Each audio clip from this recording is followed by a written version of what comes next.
বঙ্গোপসাগরের সমুদ্র সৈকতে ওড়িশার পুরী শহরে অবস্থিত শ্রী শ্রী জগন্নাথ মন্দির। এই মন্দিরটি তার আশ্চর্য মহিমা ও অদ্ভুত স্থাপত্যের সাথে দাঁড়িয়ে আছে। প্রতিদিন ঘটে যাওয়া এই মন্দিরের কিছু অলৌকিক ও আশ্চর্যকর ঘটনাগুলি এই মন্দিরকে সবার থেকে আলাদা করে দেয়। কথিত আছে, যদি এই আচার একদিনের জন্যও বাদ দেওয়া হয় তবে মন্দিরটি দীর্ঘ 18 বছর ধরে বন্ধ থাকবে।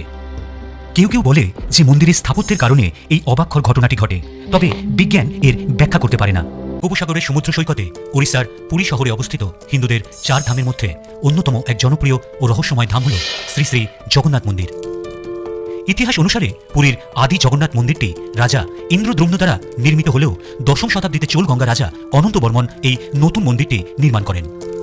বহু ভিন্ন ধর্মের ও দেশের মানুষের দ্বারা আক্রমণ করা সত্ত্বেও এই মন্দিরটি অলৌকিকভাবে শতকের পর শতক ধরে তার আশ্চর্য মহিমা ও অদ্ভুত স্থাপত্যের সাথে দাঁড়িয়ে আছে। পুরীর শ্রী জগন্নাথ মন্দিরটি হল 108টি বিষ্ণুর পবিত্র মন্দিরগুলির বা অভিমান ক্ষেত্রমের মধ্যে একটি। বলা হয় এই মন্দিরের আদি বিগ্রহগুলি মন্দিরের থেকেও পুরনো। এই মন্দিরে ভগবান জগন্নাথ তার বড় ভাই ভগবান বলরাম ও বোন মা সুভদ্রার সাথে অধিষ্ঠান করেন। আমাদের সবার অতি প্রিয় 4 ধামের মধ্যে এক ধাম ঐতিহাসিক তাৎপর্যপূর্ণ শ্রী জগন্নাথ মন্দির শুধু তার ধার্মিক ও আধ্যাত্মিক কারণেই নয়, প্রতিদিন ঘটে যাওয়া এই মন্দিরের কিছু অলৌকিক ও আশ্চর্যকর ঘটনাবলী এই মন্দিরকে সবার থেকে আলাদা করে দেয়। যেখানে বিজ্ঞান আজকে এত উন্নত, সেখানে দাঁড়িয়ে এই শ্রী জগন্নাথ মন্দিরের প্রতিদিন ঘটে চলা সব অবাক্ষর ঘটনাকে বিজ্ঞানও ব্যাখ্যা করতে পারে না। পৃথিবীর তাবর তাবর বৈজ্ঞানিকরাও এর কিনারা করতে ব্যর্থ হয়। বলা হয় শ্রীধাম অর্থাৎ পুরীতে শুধু মহাপ্রভু জগন্নাথেরই লীলা খেলা চলে, যা সবার ব্যাখ্যাতীত। নম্বর, পুরীর মন্দিরের শীর্ষের পতাকা বা ধ্বজা। সাধারণত হাওয়া যেদিকে চলে কোনো পতাকাও সেই দিকে ওড়ে, কিন্তু এই মন্দিরে তার বিপরীত ঘটনা ঘটে। 1800 বছরের পুরনো 45 তলা উচ্চতার এই শ্রী জগন্নাথ মন্দিরের শীর্ষের পতাকা বা ধ্বজা হাওয়ার বিপরীত দিকে ওড়ে। এই অদ্ভুত ঘটনা বিজ্ঞানী এবং দর্শক উভয়কেই অবাক করে। এছাড়াও এই পতাকা বদলানোর জন্য প্রতিদিন একজন পুরোহিত কোনো প্রতিরক্ষামূলক জিনিস ছাড়াই খালি হাতে ও খালি পায়ে মন্দিরের শীর্ষে ওঠে ও পতাকাটি বদল করে। তবে জগন্নাথ দেবের এমনই মহিমা যে প্রাচীন কাল থেকে আজ পর্যন্ত কোনো খারাপ ঘটনা ঘটেনি। কথিত আছে, যদি এই আচারটি একদিনের জন্যও বাদ দেওয়া হয় তবে মন্দিরটি দীর্ঘ 18 বছর ধরে বন্ধ থাকবে।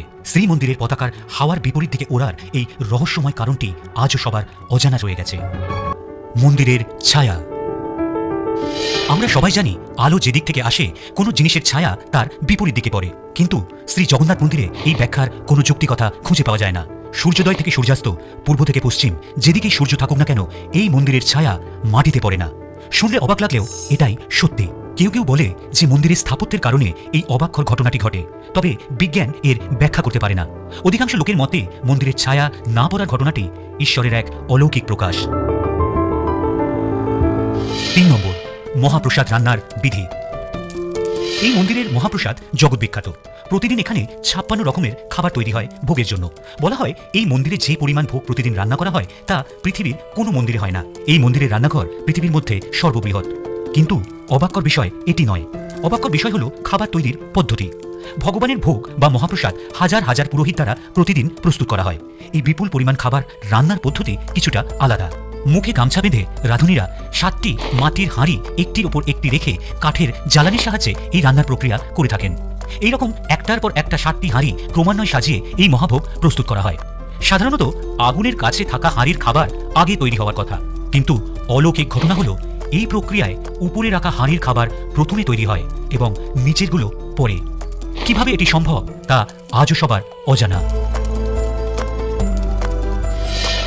4 নম্বর, প্রসাদের রহস্য। প্রতি বছর লক্ষ লক্ষ দর্শনার্থী ভক্তির সাথে এই পবিত্র মন্দিরে যান ভগবান শ্রী জগন্নাথ দেবের পুজোর জন্য। রথযাত্রা বা বিশেষ দিনগুলিতে দেশ বিদেশ থেকে সাধারণ দিনের তুলনায় অনেক বেশি দর্শনার্থীর ভিড় হয় এই মন্দিরে। কিন্তু প্রতিদিনই 56 রকমের ব্যঞ্জন সমৃদ্ধ মহাপ্রসাদ একই পরিমাণ রান্না করা হয়। অবাক্যর বিষয় হলো কোনো দিনই এই মন্দিরে এক টুকরো খাবারও নষ্ট হয় না এবং ভক্তদের কেউই কখনো অভুক্ত থাকে না। বলা হয় ভগবান শ্রী জগন্নাথের এই মহাপ্রসাদ প্রস্তুত করেন স্বয়ং মা লক্ষ্মী, তাই তার রান্নাঘরে কোনোদিন খাবার অভাব হয় না এবং ভগবানের ভক্তরা অভুক্ত হয়ে কখনো ফিরে যায় না। 5 নম্বর, সমুদ্রের ঢেউয়ের শব্দ। বঙ্গোপসাগরের তীরে সমুদ্র সৈকতের কাছে অবস্থিত শ্রী জগন্নাথ মন্দিরের চারপাশ থেকে সমুদ্রের ঢেউয়ের শব্দ খুব সহজেই শোনা যায় এবং যা খুবই স্বাভাবিক। কিন্তু অলৌকিক বিষয় হলো এই মন্দিরের সিংহদুয়ারের ভেতরে সিঁড়ি দিয়ে এক ধাপ প্রবেশ করলেই এই সমুদ্রের ঢেউয়ের শব্দ আর শোনা যায় না। মন্দিরের ভেতরে কোনো জায়গা থেকেই এই ঢেউয়ের শব্দ কানে আসে না। কিন্তু মন্দির থেকে বেরোবার সময় সিংহদুয়ারের বাইরে এক পা রাখলেই আবার সেই ঢেউয়ের শব্দ শোনা যায়। এটি সবথেকে বেশি উপলব্ধি করা যায় সন্ধেবেলায়। পৌরাণিক কাহিনী অনুসারে দেবী সুভদ্রা চেয়েছিলেন যে মন্দিরে যেন সবসময় শান্তি ও প্রশান্তির বজায় থাকে, এবং তাকে খুশি করার জন্য শ্রী জগন্নাথ দেব মন্দিরের মধ্যে সমুদ্রের ঢেউয়ের শব্দকে নিস্তব্ধ করে দেন। এর কোনো বৈজ্ঞানিক ব্যাখ্যা আজও পাওয়া যায় না। বাকি রহস্যময় বিষয়গুলি জানার আগে যদি ভিডিওটি ভালো লাগে তাহলে অবশ্যই ভিডিওটিকে লাইক ও শেয়ার করুন, এবং আমাদের চ্যানেল ক্যাফে হুল্লোড়কে সাবস্ক্রাইব করতে ভুলবেন না। আর পুরীর শ্রী জগন্নাথ দেবের রথযাত্রার বিষয়ে অবাক করা কিছু ঘটনা জানতে আমাদের রথযাত্রার ইতিহাসের 3টি এপিসোডের ভিডিওগুলো দেখতে ভুলবেন না। এর লিঙ্ক নিচে ডেসক্রিপশন বক্স এবং ওপরে আই বাটনে দেওয়া আছে। 6 নম্বর, মন্দিরের উপর দিয়ে উড়ে যাওয়া। দিনের বেলায় আমাদের চারপাশের মতো পুরীর আকাশে তাকালেও দেখতে পাওয়া যায় বিভিন্ন পাখিরা উড়ে বেড়াচ্ছে। কোথাও তারা গাছে ডালে, আবার কোথাও বা বাড়ির কার্নিশে বসে বিশ্রাম নিচ্ছে। তবে এই ঘটনাটি পুরীর মন্দিরের চূড়ার ক্ষেত্রে সম্পূর্ণভাবে অসম্ভব। সারাদিন মন্দিরের আশেপাশের গাছে বা আকাশে পাখিরা ঘোরাফেরা করলেও শ্রী জগন্নাথ মন্দিরের চূড়ার উপর দিয়ে বা তার আশেপাশে কোনোদিন কোনো পাখিকে উড়তে দেখা যায় না। এমনকি এই চূড়ার উপর দিয়ে কোনো রকম প্লেনও উড়ে যায় না। এই ঘটনাটির কোনো বৈজ্ঞানিক ব্যাখ্যা আজ অবধি পাওয়া যায়নি। 7 নম্বর, সুদর্শন চক্র বা নীলচক্র। পুরীর শ্রী জগন্নাথ মন্দিরের চূড়ার দিকে তাকালে দেখতে পাওয়া যায় বিশাল আকারের এক চক্র। এই চক্রের নাম সুদর্শন চক্র বা নীলচক্র। এই নীলচক্র 8টি আলাদা আলাদা ধাতুর সহযোগে তৈরি। বলা হয় এই চক্রের এক ঐশ্বরিক ক্ষমতা আছে যা মন্দিরকে সবকিছু থেকে রক্ষা করে। এই সুদর্শন চক্রের ওজন 1 টন, অর্থাৎ 1000 কেজি। আশ্চর্যকর বিষয় হলো কিভাবে দশম শতাব্দীর লোকেরা মন্দিরের ওপরে কোনো যন্ত্র ছাড়া এই বিশালাকার ভারী নীলচক্রটিকে স্থাপন করেছিলেন। কিন্তু এতেই অবাক হওয়ার কিছু নেই। সবথেকে অলৌকিক বিষয় হলো এই যে কোনো ভক্ত এই সুদর্শন চক্রটিকে পুরীর যে কোনো স্থান বা উচ্চতা থেকে দেখুক না কেন, সর্বদা দেখতে পান এই চক্রটি তার দিকে মুখ করে আছে। মন্দিরের উপরের সুদর্শন চক্র সর্বদা ভক্তের দিকে মুখ করে থাকে। এর কোনো বৈজ্ঞানিক ব্যাখ্যা আজও পাওয়া যায় না। 8 নম্বর, সমুদ্রের হাওয়া।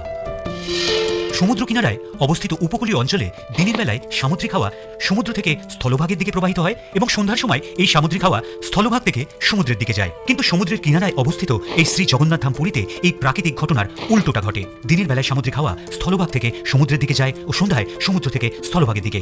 কী কারণে জগন্নাথ ভূমিতে প্রকৃতির বিপরীত এই ঘটনাটি ঘটে তার কোনো ব্যাখ্যা আজও পাওয়া যায়নি। 9, মন্দিরের দেওয়ালের নকশা। পুরীর জগন্নাথ মন্দিরের দেওয়ালে খোদাই করা নকশা এতটাই জটিল ও নির্ভুল যে কেউই তার সঠিক প্রতিলিপি তৈরি করতে পারে না। এই আধুনিক প্রযুক্তির যুগেও অনেকে চেষ্টা করেছেন, কিন্তু কেউই মূল খোদাইয়ের সূক্ষ্মতা এবং শৈল্পকতার ধারে কাছে যেতে পারেনি। কী কারণে মন্দিরের খোদাই করা নকশার প্রতিলিপি করা সম্ভব হয় না তা বৈজ্ঞানিকদের অজানা। 10 নম্বর, রথযাত্রা। প্রতি বছর রথযাত্রার সময় গুন্ডিজা মন্দির অর্থাৎ মাসির বাড়ির ঠিক সামনে একটি জায়গায় শ্রী জগন্নাথ দেবের রথ নিজে থেকেই থেমে যায়। এটা একটা রহস্য। সাধারণত সন্ধ্যা 6টার পর গুন্ডিজা মন্দিরের দরজা জনসাধারণের জন্য বন্ধ করে দেওয়া হয়, এবং বিস্তৃত পরিকল্পনা করা সত্ত্বেও প্রতিবার রথযাত্রার কার্যধারা বিলম্বিত হয়। এই দেরির ফলে প্রতিবার হাজার হাজার ভক্তরা এই সময় শ্রী জগন্নাথ দেবের দর্শনের সুযোগ পায়, যা অন্যথায় মন্দির চত্বরে হওয়া সম্ভব হতো না। সম্ভবত এটি মহাপ্রভুর বোঝানোর উপায় যে সমস্ত মানুষ তার দৃষ্টিতে একই রকম। এই রহস্যের সমাধান আজও সম্ভব হয়নি। তাই পরবর্তী সময় পুরীতে গেলে শ্রী জগন্নাথ মন্দিরের দর্শনের সময় অবশ্যই এই আশ্চর্যকর 10টি বিষয়ের উপর নজর রাখবেন। পুরী শ্রী জগন্নাথ মন্দির সত্যি একটি অসাধারণ এবং আশ্চর্যজনক তীর্থক্ষেত্র। এর সমৃদ্ধ ইতিহাস, জটিল স্থাপত্য ও ধর্মীয় তাৎপর্য সহ এই মন্দির প্রতি বছর সারা বিশ্ব থেকে লক্ষ লক্ষ ভক্ত ও পর্যটকদের আকর্ষণ করে চলেছে। এর আকর্ষণীয় ও রহস্যময় আচার অনুষ্ঠান ও ঐতিহ্য থেকে শুরু করে অনন্য রথযাত্রা উৎসব পর্যন্ত সবকিছুই আমাদের যারপরনাই মুগ্ধ করে।